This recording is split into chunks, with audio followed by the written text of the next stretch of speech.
हमने dark zone में जाकर रोशनी फैलाई, दुनिया को चांद की तस्वीर दिखाई। प्रधानमंत्री नरेंद्र मोदी का यह बयान इसरो के कमांड सेंटर पर, लेकिन बयानों के बीच प्रधानमंत्री मोदी ने जिक्र किया 2 पॉइंट का।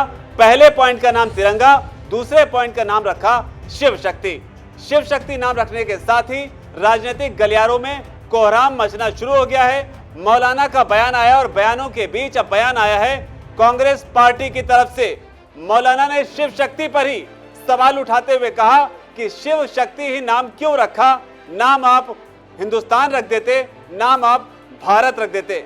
लेकिन इसके बाद अब कांग्रेस पार्टी की भी इस पूरे विवाद में एंट्री हुई है। कांग्रेस पार्टी के नेताओं को भी इससे खासी दिक्कत है। दिक्कत के बीच जिक्र नेहरू का भी हुआ है।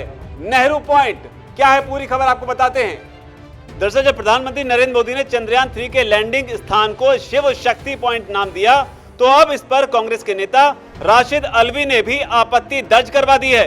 राशिद अल्वी ने कहा है, नरेंद्र मोदी ने लैंडिंग पॉइंट का नाम शिव शक्ति कैसे रखा, वो चांद के मालिक नहीं है। हालांकि इस बीच उनसे जो सवाल पूछा गया उसमें राशिद अल्वी खुद बुरी तरह फंस गए। और जवाब सुनिए। पहले सवाल राशिद अल्वी से पूछा गया कि कांग्रेस सरकार ने भी चंद्रयान 1 के लैंडिंग पॉइंट का नाम जवाहर पॉइंट रखा था। इस पर राशिद अल्वी ने जवाब दिया, इसरो यानी कि भारतीय अंतरिक्ष अनुसंधान केंद्र नेहरू जी की वजह से है, उनकी तुलना किसी नाम से नहीं की जा सकती। तो यह बड़ा बयान। हालांकि उठाने वाले सवाल ये भी उठा सकते हैं कि विक्रम साराभाई पॉइंट ही क्यों नहीं रख दिया गया। हालांकि इस बीच कांग्रेस पार्टी की ओर से नरेंद्र मोदी के बेंगलुरु में जो रोड शो आयोजित किया गया उनकी तरफ से, उसे लेकर भी उन्होंने आपत्ति दर्ज कराई। आरोप लगाया कि पीएम मोदी हर बात का राजनीतिकरण कर देते हैं। उन्होंने कहा कि पीएम मोदी ऐसे बर्ताव कर रहे हैं जैसे इसरो वो ही चला रहे हैं, चंद्रमा पर चंद्रयान भी उन्होंने ही भेजा है। तो ये राशिद अल्वी का बयान कि चांद के मालिक नहीं है प्रधानमंत्री नरेंद्र मोदी। लेकिन जिस वक्त राशिद अल्वी प्रधानमंत्री नरेंद्र मोदी पर हमला बोल रहे थे, ठीक उसी वक्त एक और बड़ा बयान सामने आया। राजनीतिक कद उनका बहुत बड़ा है। शरद पवार ने भी इस पर प्रतिक्रिया दी और जो प्रतिक्रिया दी है वो आपको बताते हैं। शरद पवार ने कहा, अगर पीएम मोदी बेंगलुरु गए हैं तो मेरे हिसाब से ये कोई गलत बात नहीं है। इसरो के वैज्ञानिकों ने देश का मान बढ़ाया है। वैज्ञानिकों को प्रोत्साहित करना राजनेताओं पर निर्भर है। वहां जाने के लिए किसी तरह के प्रोटोकॉल की जरूरत नहीं है। तो ये शरद पवार का बयान इसलिए भी मायने रखता है क्योंकि शरद पवार कांग्रेस पार्टी के साथ ही एक जमाने में महाराष्ट्र की राजनीति में गठबंधन की सरकार में रहे, अघाड़ी सरकार चलती रही। लेकिन अब राशिद अल्वी के बयान के बीच शरद पवार का भी बयान।